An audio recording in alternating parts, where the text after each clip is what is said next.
The thing just rolls, so don't worry. Be yourself. Don't worry and just let it happen. My only question is, are we going to focus on eras? You'll see. Okay. Maybe. There is no. Yeah. Just it is what it is. Yeah. We're going to focus on what we focus on. Oh, because I can lock in. Yeah, so. Yeah, I'm just saying. We're going to focus on what we focus on. I think we want to...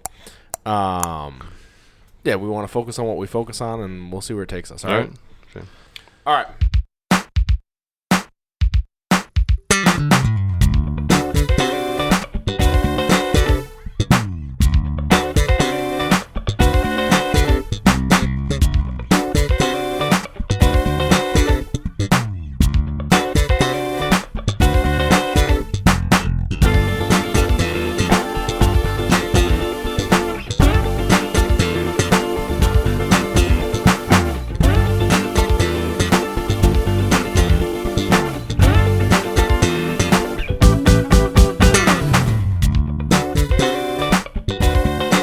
This is Paisley Nights, and we are chronicling the days of wild. My name is Mark Bondi, here with my co-host, DJ WD. and we are talking about Paisley Park, telling the stories of Paisley Park, and Prince would have parties, and he would just announce these things, sometimes on his website, sometimes with a tweet, sometimes he'd tell a couple folks, and they'd tell a couple folks, and phone chains would happen, and all of a sudden... We were out at Paisley Park doing our thing, right? So there's all kinds of parties, all kinds of concerts, all kinds of stories, and we're not really here talking to like famous folks. We're here talking to everyday people who participated in the scene, lived in Minneapolis or came to Minneapolis to participate in it, and we want to put those stories on wax, get them out, and share the wonders and the joys of this experience. So we're back at it one more time and again. You ready, D? I'm ready. It's going to be another fun episode. We have tonight with us Rich Benson. What's happening, Rich? Not much. How you doing? We are fantastic. You are here. You ready to roll on this thing? I'm ready. You know anything about Prince? A little bit.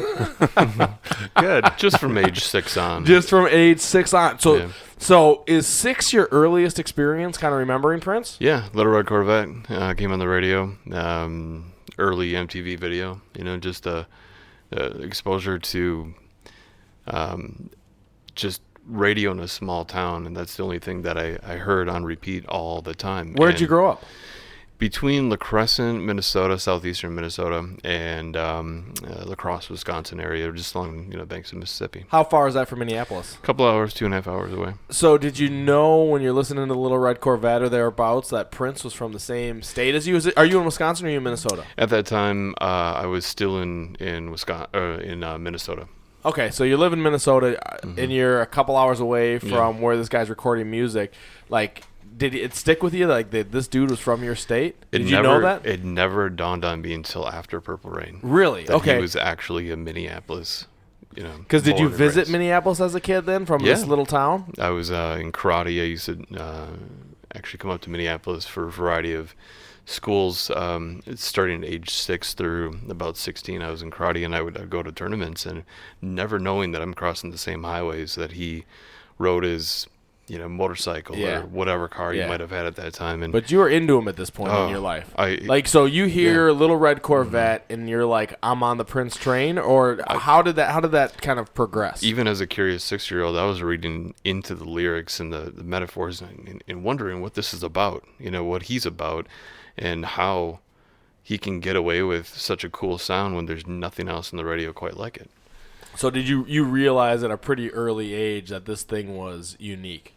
Absolutely. And here I am growing up on country music from being a truck driver's son all across the country, and hearing the good country from the 60s and 70s. Tell me what good country is. I'm a city boy. I don't know what good country is, man. At the time, everything from George Strait to Alabama to Kenny Rogers to the Mandrell. The classics. Yeah. And hearing those voices on the radio in 8-tracks, cassettes. Every time we went to a truck stop, we would pick up new music. My dad gave me the opportunity to do that. So I grew up. How much time were you on the road? Out of from age 2 on through 16, probably total maybe 100,000, couple 100,000 miles that I've crossed the country. Wow. And I mean, you're growing up on the good country classics. Yeah, every state. And you got the good country classics rolling on the one side, and on the other side, out of your radio is coming Prince. Which is completely opposite from what I was used to. And it was a good change. But, also in the same time in those early 80s with Michael coming across and raised up on a little bit of his music and being curious about when Thriller came into my Because who radar wasn't? too. Yeah. Everybody liked Michael Jackson. Yeah. We talk about Michael Jackson a Yeah. lot on this podcast. That's good. Because it's kind of that same, especially for folks that were like getting into Prince in Yeah. 83, 84. Like Michael and Prince are kind of like, there's like this connection in that early 80s time frame. And then not connected at all either. They're drawing the fans because of certain audiences, but they completely sounded entirely different. Yeah. If you've been listening to the podcast, I mean, you can go back and I have a whole story where I actually was Michael Jackson once. So True check that story. out. True story. He was. So Prince is coming through. You're into 1999. When do you get your first album of Prince? It had to have been Purple Rain finally, and I had no idea that what I was looking for, what album Little Red Corvette was on, but I just remember it being repeated as the only thing they really played, and I did hear 1999, but I didn't know it was him. Okay, because it sounded different. But Entirely you different, wanted yeah. immediately, you were like, I want more of this Little Red Corvette. Something. Yeah. Alabama and Travis need to take the back seat Yeah, for a second. exactly. yeah. We need this sound. Get in the I was- back of the pickup. Prince is driving. So as you're going through those years, you get Purple Rain, and then you do kind of keep buying album after album. Are you like tracking it like that, or Yeah. when do you start tracking it like that? It's hard to know because from going to each truck stop in every state in America that my dad allowed me to get 1 or 2 albums per trip. And on my own, you'd give me some cash, and I would come back with almost every single time, country music. But that was fine. That's what I knew.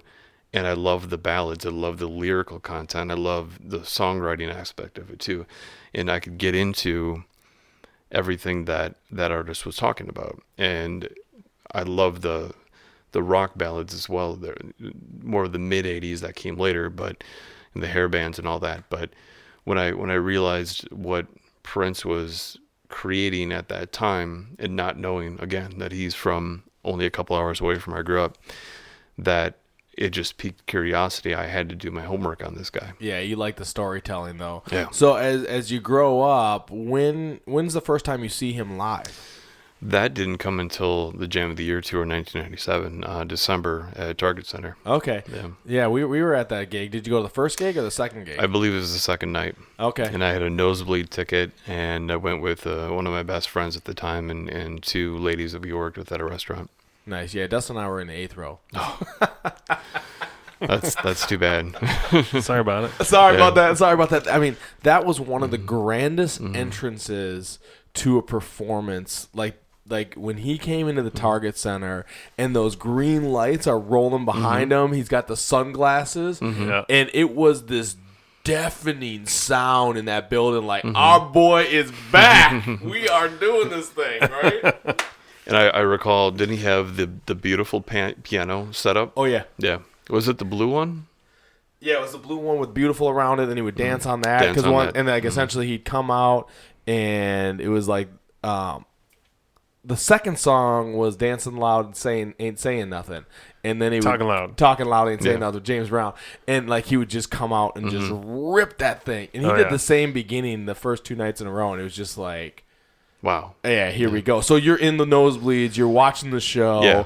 and was it everything you expected it would be? Are you living in Minneapolis or? At this time, I was 6 months away from moving. Where were you living at the time? At the time, I was going to college, second year of college in La Crosse, Wisconsin. Okay, what are you studying? At that time, it was dietitian degree. So you're not down the music path or No. anything like that. You're going to be a dietitian. Yeah, and the ironic thing is that I looked into music schools, and I found out that Music Tech that was downtown on 3rd and Washington, had a recording engineering degree. Yeah. And so I was looking forward. I needed a reason to get out, and Out of dietitian school? Exactly. Lacrosse? Yeah. Yep. And that was the last semester that I was there, pretty much. But I was saving money. I had to be a part of Minneapolis. And when What was drawing you to Minneapolis? him? Really? Yeah. So it was like, I want to be in Minneapolis because I am into Prince like this. Because like, so your high school years, are you into Prince? Are you buying all the albums? Like secretly, like, yes. Secretly. Yeah, Why aren't you talking about this with your homies? So many of my friends were too much into the grunge and all of the bands that were coming out that were safe rock and alternative. And every time that it was a whiff of maybe a Prince song, they're like, turn it. And I said, "What's your problem?" You know? Yeah. So you're a silent Prince fan. Like you got like this. Like you. It was like yeah. you could not survive in your world without being a closet Prince fan. Like you couldn't like come out as like the true rich that we see today. Not at all. I had to take drives on my own after midnight, popping in. Whether any album that was ready to drop. The night that I got it, I had to be at the record store. So you're that level though. You know when the album's Yeah. coming, you're gonna get it. Did you have anybody in the universe that you were sharing this experience with at the time? Not a single soul. And So you're really a Prince fanatic. You're getting drawn to Minneapolis by the man himself. You're like, I got to get to this city, and you have no Prince crew. not at all. And you can't tell anyone you're moving to Minneapolis because Prince is there. You got to be like, Yeah, what was your story? What was your story that you told people? Good point. Yeah. I said I need to go to recording engineering school because I want to work in the music scene. I hear it's very big there. Yeah. And I had been to First Avenue. Who'd you see there?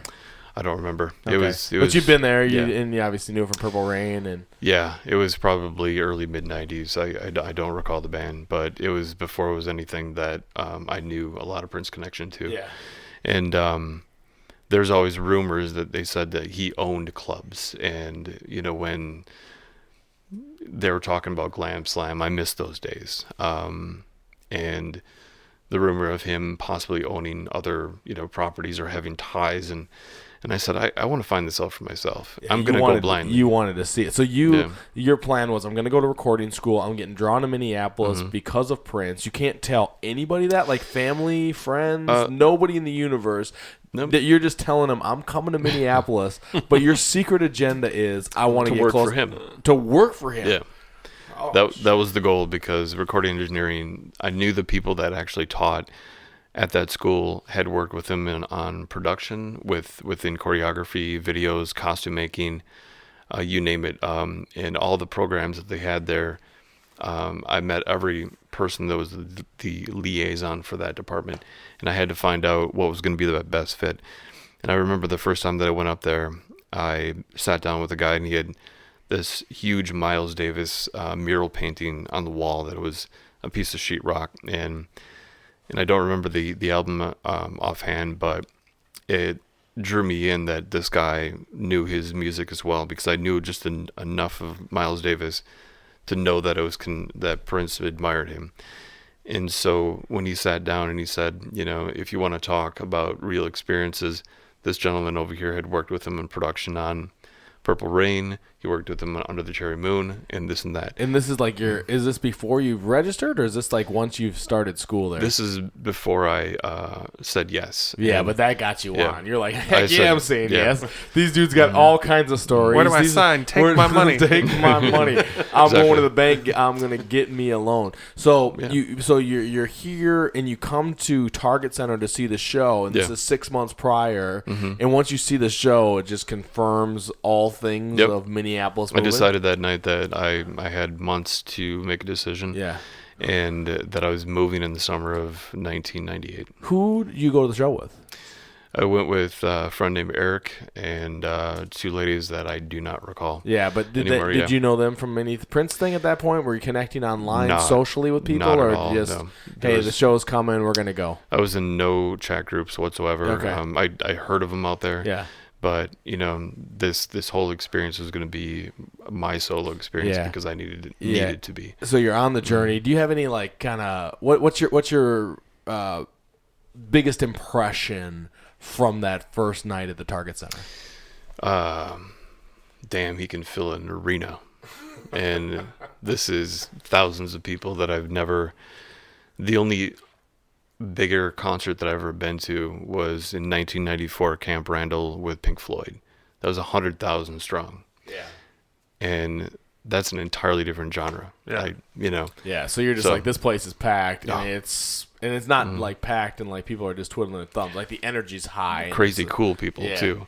And some weirdos, man. Exactly. And to speak to that, I felt very underdressed, but I looked around and I saw a few men that were dressed to the nines with ladies that were wearing barely nothing. Yeah. And I said, if this is Minneapolis, I got to move. Yeah. And if these are the people that go to Prince concerts, I got to go to Paisley Park. Yeah, I got to get to some more concerts. Now, did you go to Paisley Park for the after party? I didn't know about that. I heard the guy over the PA at the end announce. That. Yep. But my friend said, we got to get back home. We have to get... You were leaving that night? Yeah. We drove straight back. Drove in for the concert, see the concert, leave. Well, probably safety first, because that concert at Paisley Park went a little long. And And we had no plans for even a Motel 6 or anything like so that, you just were in and out. Down the road, yeah. So you moved to Minneapolis. It would have been summer of 1998. Oh, yeah. And you pulled June. the trigger, June of 98. Yeah. You moved to Minneapolis, and you're here solo at this point? Like, no crew? Actually, I had an apartment briefly for 6 months on a lease I was going to share with another gentleman I worked at Best Buy for a couple of years back in La Crosse, and he was trying to get a job somewhere in the cities. He paid his half of his lease, but he only showed up, like, in hindsight, maybe 2 weekends out of 6 months. Nice. Inside the entire place by myself. But I was located right off the frontage road of Highway 100, a mile or two away from uptown. Okay, so so you move into town, and then, I mean, Prince is here. Prince is bringing you into the city. You'd seen him. I'm guessing you hadn't seen him before the time you moved. You just saw that one show at the Target Center. That was it. So then, what was the next show? The night that he played The War. And that was my first Paisley Park experience. That's a crazy first Paisley Park experience. Your second Prince show is The War. We've talked. Yeah, we were there. Yeah, we were there. We've talked about it a few times on this podcast. Mm-hmm. When I say a few, we talk about The War. Every podcast, it's going to be our thing. I kind of stumbled upon showing up. I'd heard, that you might either look for cars in the parking lot or in the side street. Back then, you can park in Audubon Road. So you didn't know something was happening. You just rolled out to Paisley. I rolled out there. Now, had you rolled out there before? Like, had you been going out there on various nights to see if something was going to happen? Because when the school had told me, gave me the address, that's what I asked for. It was like the second question. First question is, who here worked with Prince? Second one, how do I get there? And they gave me the address, and back then, a good old Atlas map came in handy. And I followed C3. Yeah, I followed 394 out to 494 Highway 5. And I got out to Paisley, and So this is that night, or is this before? You're doing some reconnaissance before. I took a drive out there to see the building itself. I showed up in the parking lot during the day one time. I had my 35mm camera. I started taking photos and around the perimeter of the place. How'd that go? Almost got kicked out in C's camera. So this beautiful lady comes running out of the atrium and says, "You can't do that. You can't do that. Put your camera away." And I said, "I don't know what you're talking about." And she's like, "Were you actually ignorant, or were you just pleading ignorance?" Willfully, yeah. And she said, "If you take one more photo, I'm gonna have to take the contents of your camera." And I said, "Okay, well, I will stop taking photos." And I said, "Is it possible to get a look around? Does he give tours?" You're a bold man. Yeah, I was, and she's like, I'll stop taking photos, but can I come inside? Yeah. And I said, I just moved up here not long ago, and this is country Wisconsin right here. Just don't know no better. Hadn't been acculturated to city life yet. What y'all doing in there? I hear this is where Prince creates. And then, I'll tell you, if this story transitions into like a 14-hour tour inside of Paisley Park, exactly, we are cutting this. And then he made me pancakes, lemon ginger tea. Amazing. How was that tea, by the way? I'm still sipping as it cools off here. Everyone's got tea, incense. The whole thing is happening around here. So, what'd she say to the request for a tour? She says he's out of town, but she kind of stuttered. And I said, "Are you lying to me? Is he home?" I asked, and You're lying. I can see it in you. she's like, "Why'd you rub your nose when you said that?" He's not here. And I said, "Well, is he or not? Is he looking out, the window? Is that his room up there?" And I was guessing at that time. Yeah. You didn't know. You were just there taking photos, doing some reconnaissance work. Yeah. I just had to document the fact that I pulled into the parking lot. You're like, "I'm here." Yeah. It's a life journey right now. So she lied to you, told you he wasn't there when he was, and then you went on your way with your photos? I went on my way with my photos. What'd you do with those photos? You still got those? I still have them. Really? Yeah, they're still... We should get those, man. Of course, Rich still has those photos. We should put those on the page. That'd be kind of cool if we can add a couple of those documents, because that'd be... I think I took 4. I got away with 4, and I'm ready to take the 5th one. That's when she came out with her hands flailing. So. You get a picture of her with her hands that flailing? Because that would be the best picture. Because who is that? No. All I know is Do you remember who it is at all? Okay. No, never. It's just a staffer or I something. met her that one day. Yeah. Okay, so you did your reconnaissance, and then on a random night, you're driving out there on Saturday, checking out... I saw cars in the parking lot. And had heard that that's what you look for, maybe some activity. And I had nothing. I didn't know what to expect. Yeah. I had no clue. And were the doors open at the time? Did you just walk in, or was there a line in the parking lot? I believe there was already people inside. Okay. And the security back then patted me down and said, enjoy. So you no line, no waiting outside. And you're like, what? That's it? Yeah. Do you remember what it cost you? I don't. It could have been back in those days, and it was $7. $7 to get to see Prince record free, one of the most classic songs in the history of Prince music. How did I know? Yeah. I mean, it'll go down in the ages. Like, people will listen to that song in 100 years, and it will still be as hypnotizing as it is today. And as people that were there and diehards know that what was put out on that CD single physically is not the full version. But so tell me, before we get into that, right? Sure. So we're gonna just put a pin right in that. We're gonna talk about this night some more, because I love talking about this night. It's one of my things. So when you walk in there, is he playing yet, or is? So tell us, okay, they patted you down. You walk into the room. What's that experience like? Overwhelming. First of all, the smell. Where are you in the building? I would have been where the bathrooms are, where the tours now end, pretty much. Okay. And so if you've been to Paisley Park, where the tours are ending, coming out of the sound stage, bathrooms there. Yeah, the bathrooms are before they got remodeled. Exactly, way before, and they were. So they didn't look like they look now. Back in the day, there used to be straight corners. Yeah, and there was one stall and 2 urinals in the men's bathroom. Yeah, you either go left to the men's or right to the women's, and it wasn't much unisex. Smaller, longer lines sometimes. Yeah. And different wall situation too, because it was all walled in. Yeah, it was flatter, right? And then there was that room there back in the production area. Yeah, and the merch stand was immediately to my left. I remember that. Okay, but there was a merch stand. Yeah, there was all sorts of things that were a couple staff milling about, and I didn't know that I could buy things. So that's where it is. You're in there, you're overwhelmed, the smell, and you're walking into the Love for One Another room, and sometimes called the MPG Music Club room. Yeah. And you're taking that right into there, and what's happening when you walk in? I fully was expecting to just think just like my Jam of the Year experience. It was kind of a greatest hits run through, as well as a lot from Emancipation. But I was just thinking that it's going to be a performance that he's going to play his hits. And boy, was I wrong. Yeah. And did you know he played stuff like this? No, not at all. I had no clue whatsoever until that night. So you walk in there. Is he playing when you walk in? Is there a DJ DJing? There could have been somebody named Dudley D maybe back then. It wasn't you? Yeah, it could have been. I think that was you, man. That was you.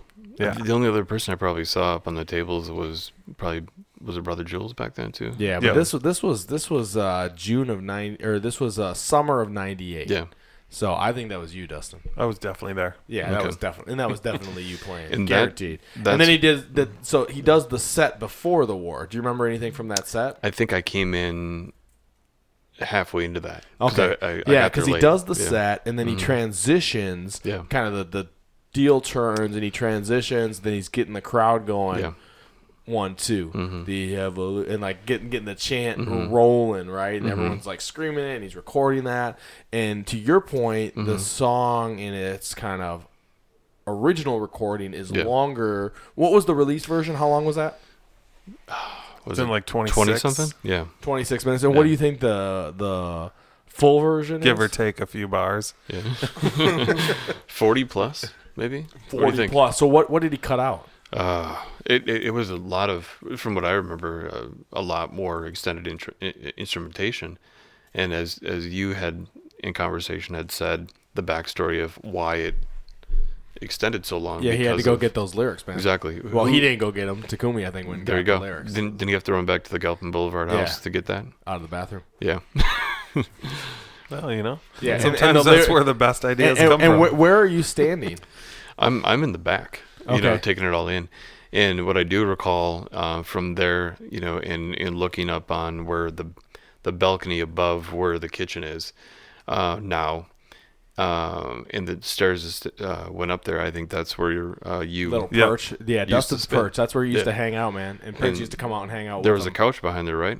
There was a room There was a behind room him. behind there. Yeah, I that never. had some couches. Clearly, Yeah. I never went up there. I used to watch Friday back up in there. Really? So every Friday night, we'd get in there early, and I'd carry in Dustin's records, right? That's how I snuck into the place. And I'd be carrying them records, and I'd roll up, and I'd drop the records off, and Dustin would be like, yeah, we got a little bit for the doors to open. And behind that room, there was a screen, and there was, like, pillows on the floor and a DVD player and, like, this big screen projector, a DVD player, and I swear, there was only one DVD, and that was Friday. That was the Friday room. That was the Friday room, man. So the room behind the perch is the Friday room. And we would watch, every Friday night, we would watch the first, 43 minutes of Friday. And the chief would roll in and be like, Dustin, they're opening the doors. And I'd be like, oh, man, I got to wake up here because I'd be getting all comfy on the pillows. Yeah. I was always worried when I was up there, too, because I always felt like I was kind of riding dirty up in there because I was sneaking in with the records. And I was always nervous that Prince was going to walk into the pillow room while I was drooling on the pillow watching Friday. Damn, That's why you never fully fell asleep. Never fully fell asleep up in there, but I was always worried that he was going to catch me watching Friday. Anyway, so yeah, go ahead. Sorry to just hijack that story with my own. Not at all. That's something that I would have never experienced. Yeah. I've seen people are like, yeah, you've seen Friday, right? I'm always like, yeah, I've seen Friday. The first 43 minutes, a lot. Was the stage set up against that back of the Yeah, that's where the stage was that night. Okay. Yeah, because he was playing that whole summer. He was playing from that kind of back up to the perch with the band there, and then he had the engineer right to the right because he was hanging. Yeah, because I was front row for that show. Oh. Yeah, and he was hanging. He was hanging right at the sound booth while the band was playing. I remember the sound booth. Then he would be rolling with the 1, 2, the evolution, and he'd come back and kind of lead us in the chant. I was always a wallflower for years. At least those first couple of years, I would find my little pocket, and sometimes it was wherever I could get to, because usually with the way he would configure the couches, all the women that got there early were all elevated seating and all that. They would sit down and I they had to get off their feet. I get it. Yeah. But back in those days, he would make chip and salsa runs that I remember. Not him personally. Yeah, but he would bring it to us. Can you just see Prince at Byerly's? He's like, yo, I got a couple hundred people at Paisley. You guys are out of pace. I had to get some Doritos and some Tostitos. No, he didn't do that. But I don't remember eating that night. I was locked in. And so when Prince is like on the microphone and he's getting into this, yeah. Saturday morning awaits. If you don't wish to be challenged, leave now. Did you think about leaving? Hell no. I don't know if anybody left. Oh, I'm just saying, like, I mean, you got Prince on the microphone, like, he's about to challenge you. Were you like, yeah, bring that on, I want to hear what you have to say? Or were you like, I don't know what this man's talking about. I didn't know This what is was awesome. going on. Okay. I had nothing to draw from. Yeah. Because that was It's your first time. Yeah. Yeah. So the night ends, the war is recorded, you walk out of there, and, like, what how do you feel? I'm scratching my head in silence as I'm driving back the 23 minutes into my apartment, and that connection of trying to process started that night. Every night from there on, until we stopped, we couldn't go anymore, But those first. How'd you find out about the next one? Great question. I usually just drove out there to find out. Nobody ever. Yeah. You weren't. Yeah, when did you get into a network of people that were letting you know? I never really did. Really? There was no chat group, nothing connection, no MPG, nothing. I didn't even have a computer, and yeah, I didn't, and at that time, and so I remember. Great, because I mean it's kind of a different experience. So you're just like luck of the draw. Saturday night, I Show feel up. like something's gonna Just happen. go. Yeah. I'm up and I'm ready to go. That's just cool as hell, man. So did you begin meeting people when you're out there? I usually kept myself for the most Okay. part, but I did. So once, you find this group of people and all these folks jamming out to Prince music, right? And like you no longer have to be a closet Prince fan, no, but you still I'm stay a to freak yourself. on this side. Yeah, Yeah. They're But you still stay to yourself once you're out there. because I was observing Okay. everybody. So you're 'Cause kind it of was- like getting into the space and There every single I do recall there was the regulars, these couple guys that were always talking to each other like 2 or 3 deep. They always were front and center. They always had to have the access to the stage, and they were right in front of the mic all the time. It was like an obsession for them. Every single time I identified him by face, and I just kind of laughed and I said, I'm going to be over here taking in this perspective, watching him get up on stage. you're making fun of me. Well, sure, there you go. But it wasn't you. It was entirely someone different. just so you are aware. Yeah. That was me. But that was your need back then. I needed to get sit it. back. Yeah. Everyone's rocking different journeys, and at Yeah. some point I was like, I'm done with the front row, man. I need to move to the back. So, Exactly. I get it, man. And everyone's kind of rocking a different course. So you're going out there. What other kind of that era, that kind of summer time frame? What other memories do you have? It just becoming an addiction to find out if A drug. yeah Need another hit. it was What's driving the drug? What's driving the addiction for you? Why do you want to go back so bad? Why do you Because want to do it again? it validated from day one exactly why I moved up, is to go to this musician's house, the only person in history that would play, perform, record, let you come into his house. I mean, Elvis never did in Graceland. You could argue that, that Dolly never did in Dollyland or Dollywood or whatever it was. Yeah. Michael never did it in, well, let's not say that. Yeah. In Neverland. But there was all these famous artists with even Electric Ladyland. You look at Hendrix, he only recorded there, but he didn't allow people to come in and be in a listening studio. Yeah, so you're participating in the process? Is Yeah. that what's drawing you there? It was amazing to know that this facility was only a couple hours from where I grew up, that I needed to be a part of this community. Yeah, you wanted wanted more. And I eventually I met people that became friends back in those days for, I'd say, the first 4 to 6 years that I was going out there from 98 to the musicology era. But And there's a lot happening in that era, right? I Exactly, mean, yeah. that's when Paisley Park is. I mean, it's popping. all those friends are gone, but the Okay. one particular person that had moved up from Milwaukee, once I got my first uptown apartment, he, and maybe jumping ahead a little bit, but he No, jumping ahead's good. yeah, he got into somehow on an email on good old AOL back then, and it led him to be on a short invite list. Maybe if he would check it every night. He worked in IT. He was apartment number 2. I was apartment number 1 on 33rd and Girard, And living uptown for the first 7 years, basically, of being in Minneapolis gave me that experience of seeing other colorful people in that part of the city that I could connect with also and find them sometimes out at Paisley Park. Nice. Yeah. And so you're starting to build and form A little bit. these relationships. Yeah. And how Slowly. did it feel to kind of come out of like closet Prince mode rich? Oh, freeing. It was...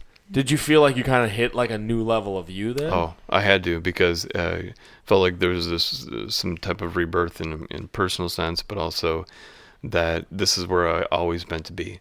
And I joked with my parents on a personal note years later, and I said, if I would have known what I know now, I would have emancipated myself at probably age 13 or 14 and tried to get money enough to actually find someone that I could rent a room out. Yeah. So I could have attended everything from the early 90s and especially through the Gold Experience era. Yeah. You know. So you feel like you missed something there. But I still have a lot of great memories from 98 forward, of course.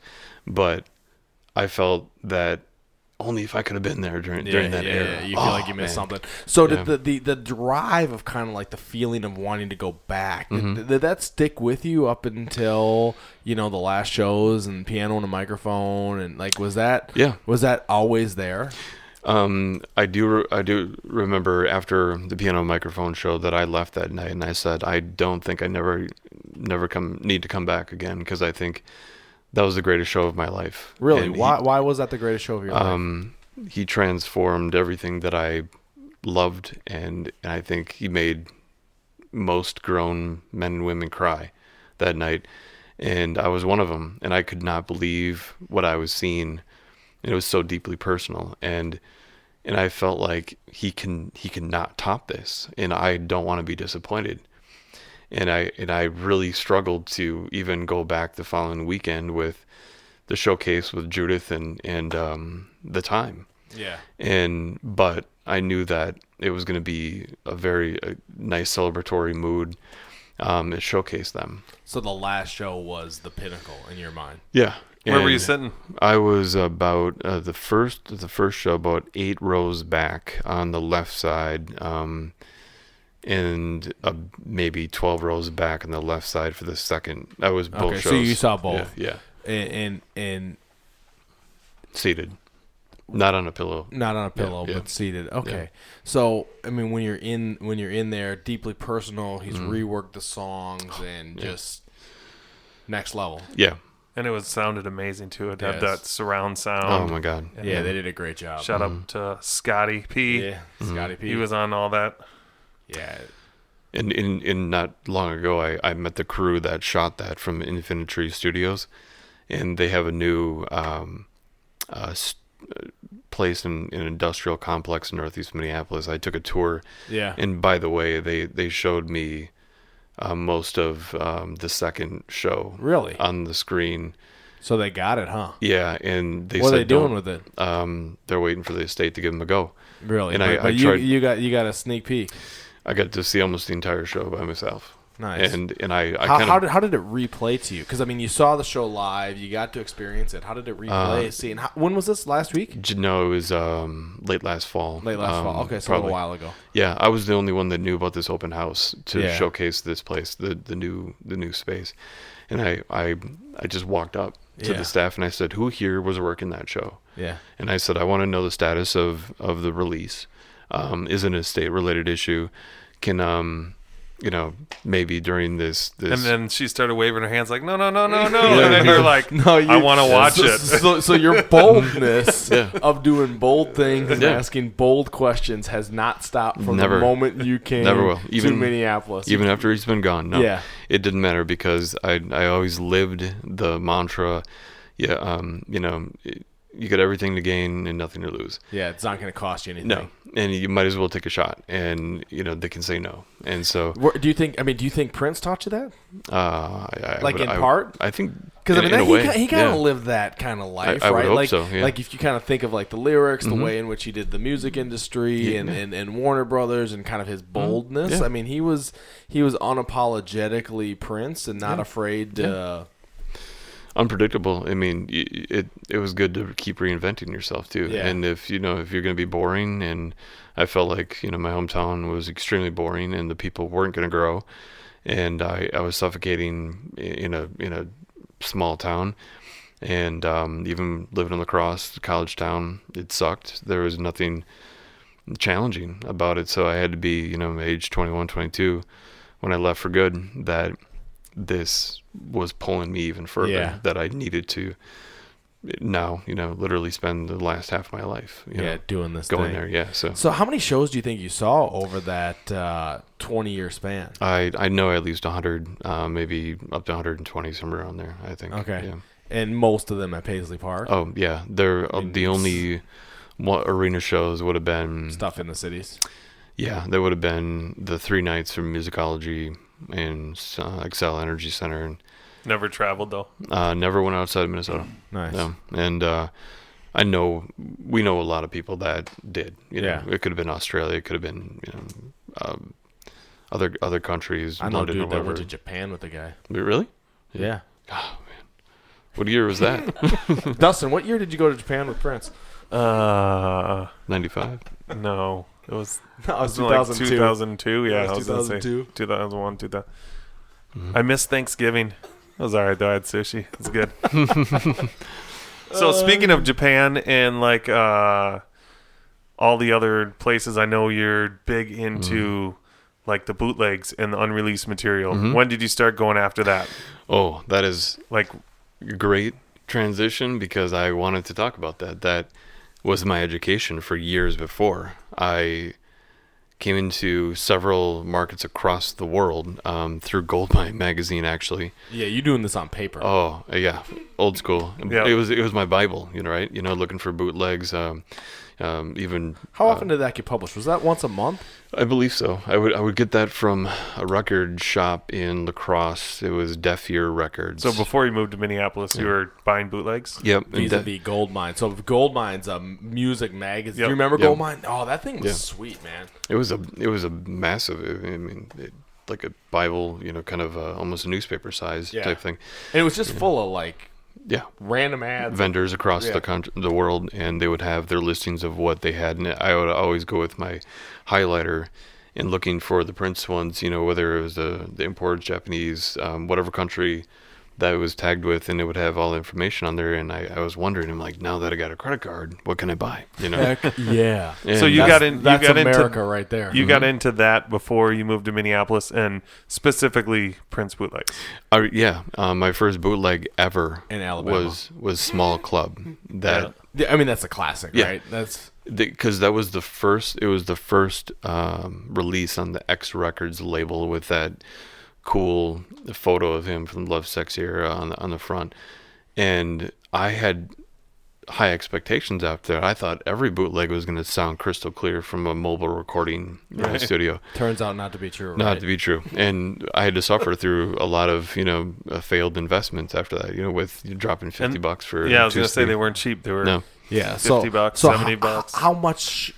How many bootlegs are you buying? Oh, it's Benny's I could before being almost becoming bankrupt, but I never did. You just walk the line. Yeah, there was a limited amount that was available at that Deaf Ear Records shop, and I remember getting a Black Album bootleg, and it was an import. They said, a little cleverly, and it's $25. And I asked them why it was so expensive, and they kind of winked at me and said we had to get this from another country. And I said, okay, well, Sold. this is cool. I'm done. Let's do this. I'm the only one interested in this. And I said, what else do you have? They only ordered it for you. Exactly. And there was only one copy. So from there, I made contacts through not just Goldmine, but I actually went to the library and looked into Yellow Pages, found record shops, generations of records. Oh man, I'm out on these people. In New York, and I remember this lady. The contact was, her name was Eva, and I was on a call list from her when things would come in, and I attained everything from studio nights, city lights, these massive box sets of these pristine, documents, soundboard quality, and I had to have these, and some of these were hundreds of dollars at this point. No. And I said, well, I can't say no, and I kept going. Next thing you know, I got $1,000 on my credit card. Was that Moonraker stuff? No. Or it was because I know Moonraker. Yeah. I never really got into the bootleg thing, but I know Moonraker was huge. Yeah, they were doing a lot of Thunderball. stuff. Yep. Thunderball. There was Kiss the Stone, KTS. There was a few other Japanese labels that went belly up too. I don't remember. But then you got Wiser. You got to Minneapolis, and you foregone all your bootlegs because you had an epiphany. That was my experiences live. Versus, I listened to more bootlegs than his studio albums for a while. Really? That was but my I mean, education. you got rid of all those bootlegs. You don't have any of those anymore, right? I think they're gone. I believe so. They may have disappeared into my car. So. Into your car? Trunk. Yeah. The trunk of your car is just full. I sold them at a flea market. So what do we think though? What do we know? Back in the day, Prince wasn't Prince, and he was getting these things out, soundboard quality. I don't know about that. Was he selling those? There was speculation. I wondered that. I had conversation with friends, and I said, I think he has a hand in this. How else is these leaking out at this high quality? He watches stuff so closely. But it's hard, it's speculation. But how else did these find? I mean, he had a deep love for a lot of countries, especially France and in England and different parts of Japan. That some of these great titles were coming out from tours across the spectrum of his career. Now, and I kept getting all these essential documents, but I also looked up online when I could borrow someone's computer.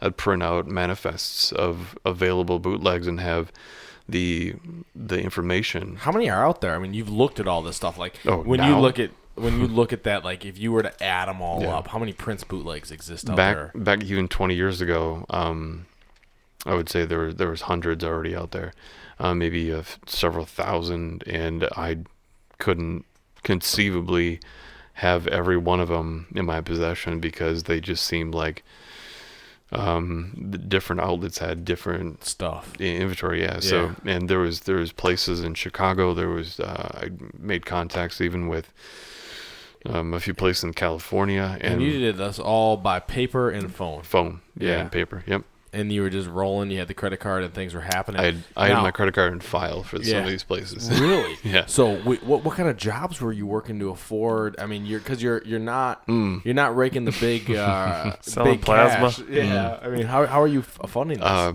Restaurant, barely, I don't know, $8, $9, $10 an hour.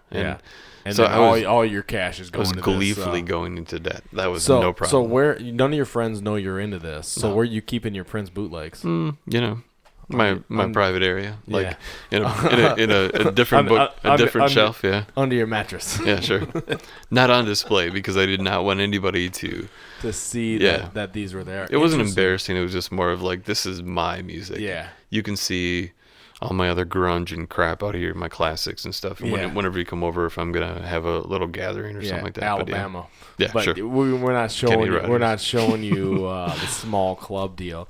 Now, so you listened to a lot of bootlegs. You bought a lot of bootlegs. Yeah. I mean, did that give you like any inspiration to do anything beyond that around the bootleg front, like record your own shows or anything? That would have been a great idea if I could have gotten equipment in back in those days. Because when first started going to Paisley, it was painfully obvious that they had the metal detector. There you go. But they didn't always have that, right? I think they mostly did all the time back then. No, in the early days they did. Yeah. But then like later times, it was pretty lax. Yeah. There's a lot of documents that I wish I would have had, such as the Madonna night, of course, but I was not there. So. Yeah. Oh well. Oh Yeah. well. Can't make them all. Can't make them all. Or even maybe let's see the Lynx at party for 3 hours. After they won the championship, that would have been great. You know who coordinated that whole event? This guy over here? Yeah, Dustin made that all happen. I did. It was pretty awesome. You should tell us that story, Dustin. How did that thing come to be? Because, I mean, that was publicized that the Lynx win the championship. What year was this? 2015? 15. Oh, man, yeah. 2015. So this is Minnesota's professional women's basketball team. I'd been out at Paisley one night, I believe, and I invited Prince. I kind of told him I was doing the music director thing for the Timberwolves and the Lynx, and I was like, yeah, you should come to a game, blah, blah, blah. And just kind of worked out where the Lynx organization was like, can you get an invite to Prince? We'll give him a suite for the championship game. And I did that, and he's like, cool, I'm coming. And then before the game, he was like, I'm going to have a party for them after the show. And I was just kind of like, oh, if they lose, like, how is this going to go down? Horrible party. It's going to be yeah. But anyways. But he knew they were going to win. There you go. He knew they were going to win, and he willed them. And He's then like, I'm having a party. These people better win. And yeah, we worked. The organization worked it out for the team, and I believe they put them all on a bus after we went to 7 to celebrate for a little bit, and then they all got on a bus and came out to Paisley Park and had a blast. And he played for like. Oh yeah, he played for a while, a real long time. I mean, I don't remember exactly, but. Yeah, he had the players on stage dancing, and it was a great celebration. I mean, that was like an epic night for you too, because you're like, dude, this happens because I sent an invite to Prince. I don't know, just looking out for my friend. Yeah, making it happen. But everybody got to benefit, and I mean, the story goes is viral, right? That this was what Prince did, and like it was like it was a moment of like, hey, here's this after party, hometown guy. It's also women's basketball, and it's just like which is classic Prince, right? Like he's just like, we're celebrating these women and their accomplishment and kind of lifting up. Women's professional basketball. Like this is worthy of a real deal. Paisley Park celebration. He was I'm gonna play. I put my stamp of approval on this. Boom! I'm in it. I'm a Lynx fan. Exactly. He was converted. I mean, not that he gave up on the Wolves or anything like that, but they weren't going anywhere right then. So. Out like the Wolves in the first. But who's got that reference? What's that? Funk from the song Funk. That's what he says on it. Oh, we out like the Wolves in the first. Oh, I haven't heard that song for a while. Oh, it's such a good reference too. I'm always like, oh man, brother, you are cold. You are so cold. Oh, so were you doing kind of you weren't there for Madonna, you weren't there for the Lynx party. Great story, DJ Dudley B. Were you there kind of in that era that 2013? Obviously, you did the piano and a microphone show. But were you going to a lot of those shows? Well, when it kicked back up, and of course, there was a drought from that October 2009 show. That was that last jam of 2009. Yeah, were you at that gig? I was, okay. And great gig. That was the last time he did the splits for the public. Do you remember that? I don't remember him doing the splits. I just remember that show. He dropped down, super awesome. Dropped down about 9 times. He counted off, and he had a rug underneath. And I think the same rug that he used 10 years earlier in the rave taping. So yeah, he was jamming that night, and then he came. He was walking on our side of the deal, and I mean that was just a long show. Yeah. He just played for so long, and I just remember just chanting, "People call me rude. Yeah. I wish we all would knew." And I was just like, dude, I was out of it, and I hadn't seen him in a little while, so it was just like we were just like back in that moment, and he was playing some new songs, new configuration, some new old ones. Oh, dude, it was fantastic. Anyway, we digress. So you hadn't been out there since 2009. And then, when it kicked back up with the July live stream events that were starting to, unfold. Third Eye Girl. Yep. Yeah. And, of course, there was no after parties that I was aware of after the Dakota shows. Yeah, no. Did you go to the Dakota shows? I went to the second night, late show, I believe, only. Okay. And a little spendy, huh? 100-something, 160 maybe. Yeah. Who cares? But no. But the I just wish that I could have afforded, the debut of Third Eye the next night. Yeah. That would have been another 500 right there. But didn't have that right then. Yeah. So, flash forward to July and kickoff and, the events out there. We sat outside in that cul-de-sac where the babies, that nurse, childcare center. yeah, there you go. And we made it a street party until, as we found out, he flew in Dr. Funkenberry for this event so he could be present for it, and delayed the rumor until I think I actually got in about 11 p.m. or so. But what I do recall is meeting a lot of people that became essential to doing good things in his honor moving forward After the fact. Yeah, exactly. So like you're starting to make kind of like your next phase of relationship. A new tribe. Yeah. So, and you're kind of at a different point in your life. You're a little older. You kind of come out of your shell a little bit. I mean, a new people. Yeah. Better people. Yeah. So now you're making relationships. And when did we meet? Was this after his death? It could have been. It all just kind of blends together. Yeah, the time. I think we kind of would see each other in different corners, but I was always finding my own little space, somewhere in the, maybe off the side of the stage, or some people had their little area, Yeah. And since I got a hearing loss in my left ear, I tried to get as close to the stage, maybe under the speaker to the right of it, where typically his keyboard would be set up. Spot. Yeah, sweet spot. And so I had to get my vantage point. I wanted to see him. I didn't want to be front and center all the time. I didn't want to be on display and in spotlight. But you wanted to hear the music. Yeah, and fill the room, and whether it be in the small room or in the big room. But more than anything, the excitement kicked back up, and sharing that experience with those live stream events in July 2013 moving forward. And we didn't know that it would be such an unpredictable time, for dance parties. And then eventually the next year with the launch of Paisley Park After Dark in March of 2014. And did you go to all those gigs? Yeah, had to. Okay. Even if, they were $20, $25, $30, a lot of people that realized it was just going to be, music spun and dance, and that he wasn't going to come out, they started attending less and less. But I still showed up because you never know. You never know. Yeah, when he would come out. So yeah, you never know. Mm-hmm. So can I go back to something? Yeah. Yep. What's it like knowing Prince is performing, but you couldn't get the ticket? What do you do? Oh, just listen to bootlegs? It's like just killing yourself, sitting downtown watching outside the club. I don't think I ever allowed myself to ever wander from the outside. I went broke.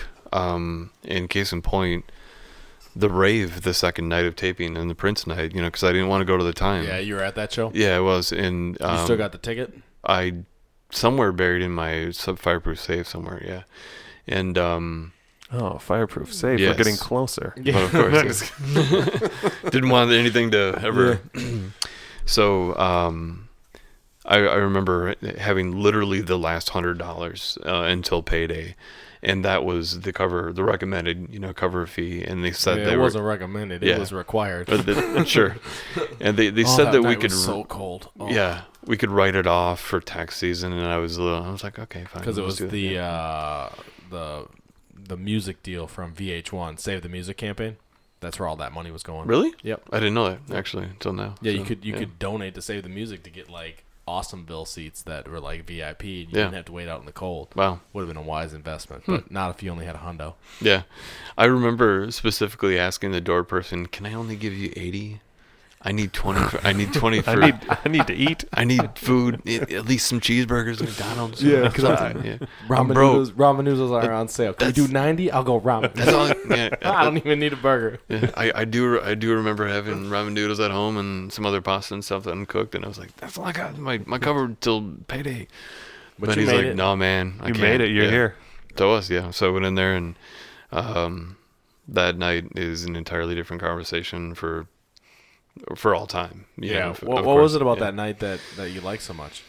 The end, when I got to hang out with George Clinton, watching Prince play Baby Knows in a variety of Greatest Romance Never Sold, some of the bonus cuts on the DVD. And he came up, saddled up next to me, and he tapped me on the shoulder, and he's like, "Hey, man, what?" I that looked was George over, Clinton? George Clinton right to my left, and I just gave him a nod, and I go, George, Yeah. you And he's rocking that George Viking neon? shirt. Well, back Is he rocking then, that George Viking shirt? I don't remember what he was wearing, but he had a whole He lot of used to wear neon in that his hair, so a lot of colorful pieces of hair.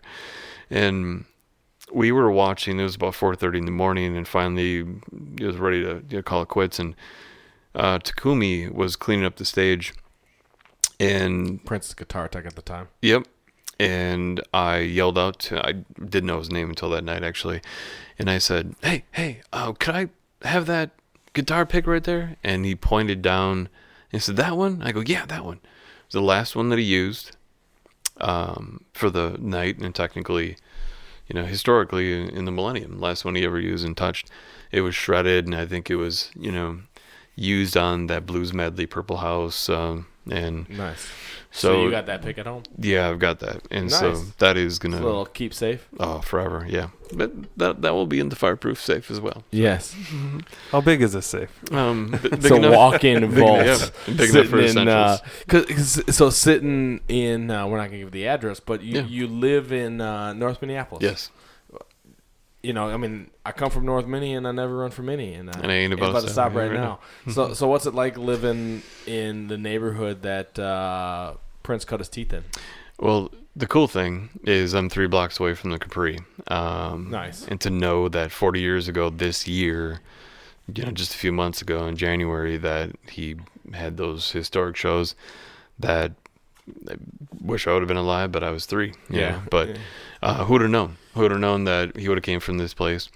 I lived the first 10 years of my Minneapolis life in Uptown, and then the last 10 in North. Yeah. And so it's an entirely different planet, but I've understood the dynamic of What do you think living in North Minneapolis has taught you about Prince? humble beginnings.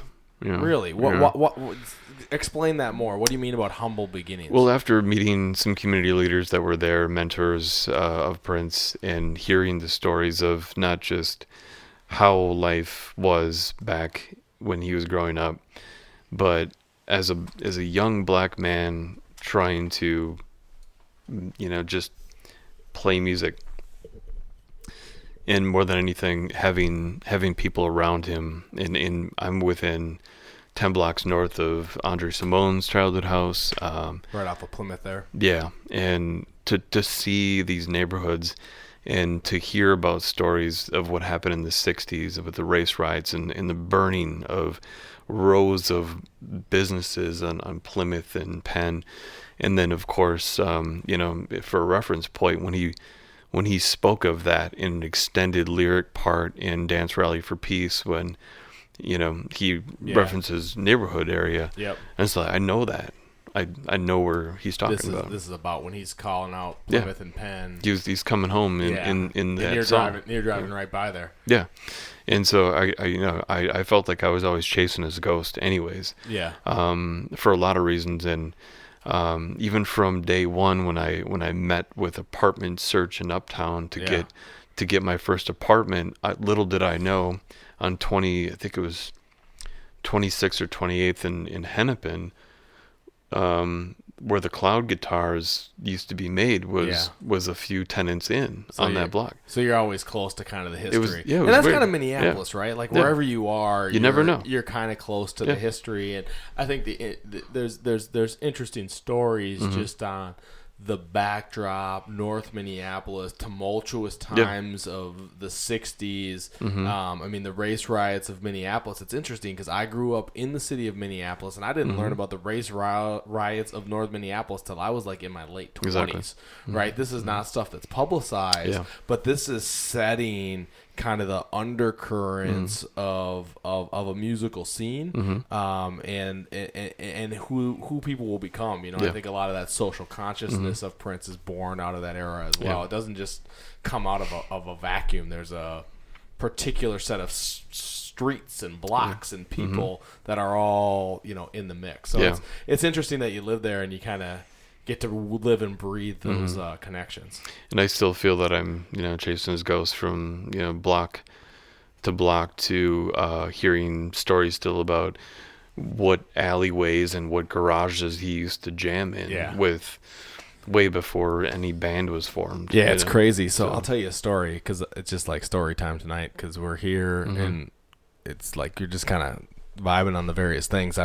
We had a raspberry stand, right? We grew raspberries. I live in North Minneapolis as well, so we grow raspberries North Minneapolis, and my kids, we go out to the corner and we sell these raspberries for $3 a pint. It's a great deal, by the way, because I went to the grocery store the other day, $5 raspberries. So we give you homegrown, way more fresh, berries.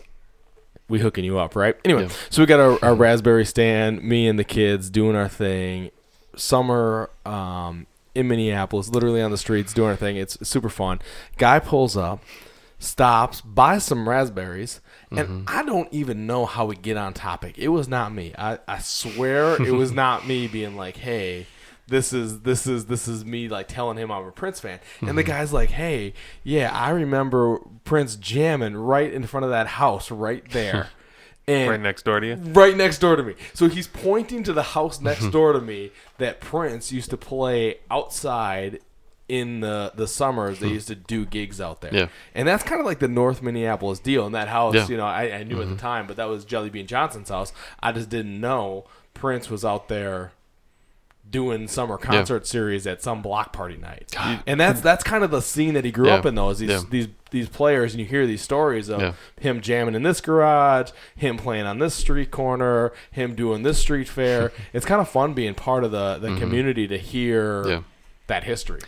And the only photo that I've ever seen surface from the block party was he did a benefit in early 80s. It's in the archives in Minnesota Historical Society for the Phyllis Wheatley Community Center. Yeah. And it's black and white. It was shot by, I want to say, Charles Chambliss, I believe. But I bought a print of it, enlargement, and I've yet to frame it. But it's amazing to look at because it was about the Dirty Mind era. Yeah. And they miscorrect. They put the date, I think, is when he might have turned it over in 1985. It says on the bottom. I know damn well that it's the Dirty Mind era because of his hair and his look and the keyboards. And so they've miscategorized it. For the actual year that it was shot. This is a good transition, though, because, I mean, you are like a kind of like a historian in a way. I mean, both of kind of North Minneapolis architecture, as well as the Prince music. I mean, you go back and you look at I like telling stories too. And clips, and tell us about that process. Well, I mean, photography for me started at probably age 2. I had a camera in my hand. With these cross-country road trips with my father, I was documenting every state that I was in, or I wasn't photographing people per se. That was usually my aunts would do that for like family gatherings. I was more enamored with landscapes and old stuff, and I wanted to tell a story through my perspective. But as things later, obviously with social media, Instagram, I started noticing other people were documenting and telling stories about properties and mansions and Victorians from the 1880s and 90s or whatever. And I said, damn, I want to do a little bit of this, but I want my own little spin. So whether it was maybe a photo I took outside of Paisley, maybe it was something, a memory that I never forgot the backstory. Yeah. I felt like maybe... Were these all in connection to Prince? Not everything, but sometimes it was inspired by, or it led, back around to it. But, just historical context to it. There's always a story to be told from anything that you come across. And so, just getting the facts correct and giving proper credit to, everybody that was involved is I think is respectful. So, Do you share that anywhere, like that people can access? I'm on Instagram, yeah. Well, how would one follow you on Instagram? It would be R.A. Benson 76, so there's you would see that not just once in a while I'll showcase our Purple family and the journeys that we go on once in a while. Sometimes I'll keep photos from a lot of our experiences, to myself, and maybe might use them for something else one day, such as those exterior shots of Paisley Park from the summer of '98. I don't know what I'm going to do with them, but I'm probably going to have to get clearance from, Paisley because it's their property. No, so you'll be fine. But they cease and desist letter coming at you. Exactly. Mark told me you'd be fine. Yeah. I thought blame it on Mark. Yeah. But there's a lot of things. I mean, I literally have tens of thousands of photos that I've taken over my life, and there's a story behind most every batch, every trip that I've ever taken. Even some concert photography that I was once into only in the mid 2000s. Yeah. So I documented a lot of people I got to meet that had a band successful for 2 years and they disappeared off the face of the earth. But I met some of my heroes that way. Cool. So I mean, you've kind of done your own storytelling. Yeah. Propelled this into your own art. I learned the art of storytelling from my father. Yeah. He's the gift of gab, and he was life of the party, and he always had the ability to draw people in, and make people feel welcome. And I'm glad that I got that, from him too. So, but my storytelling is about music, and his is, a different, ball game because we all have our own experiences. Tell me a story. What's your favorite album? Yeah. What's your favorite? Well, obviously Prince album. Unless you've got a different album that's Alabama, baby. God. Alabama's greatest hits. Man. And then Purple Rain. You got to pick one. I mean, yeah. Just pick one. Album. We're not going to hold it to you for the rest of your life. God, I could probably even go into some Neil Young territory, or even some. Let's stick to Prince. Let's stick to Prince. Okay. Although Neil Young Unplugged is a great album. It would be easy to say, since I was there for the whole period of the rave era, to say that's my favorite album because I was very much a part of that. Right. In seeing the creation of that. But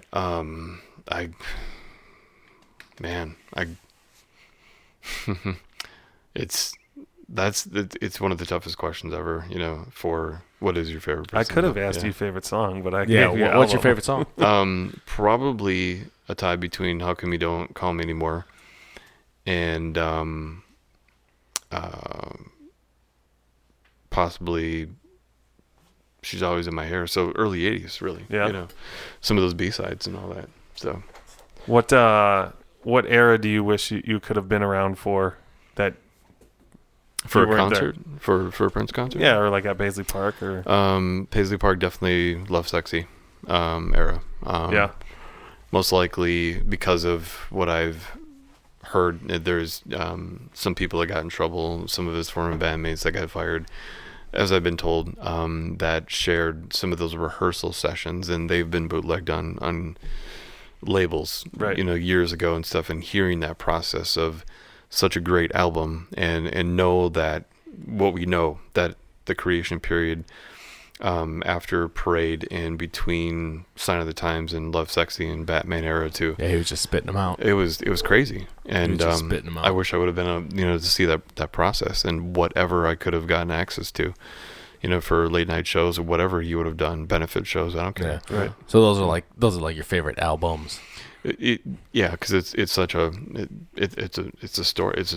He's telling a story. He's a story behind about what he's doing. Yeah. Yeah, I like the stories.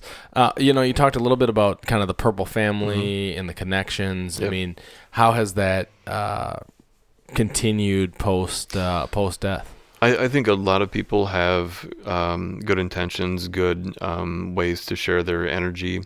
I think it also splintered a lot of people off into because you can reminisce and tell good stories, for days, but this time of year, April through June, always seems to be a touch and go emotionally for a lot of people, and I don't, it's tough. It really is, and it's still hard to believe he's gone, but I think the people that understand what you're going through, and you see them if there's an event, if there's a fundraiser, or there's something in his honor, that will celebrate someone that was in his circle, or a good idea for, music school, the Academy of Prince, that some people have done good with in his honor to keep his legacy alive.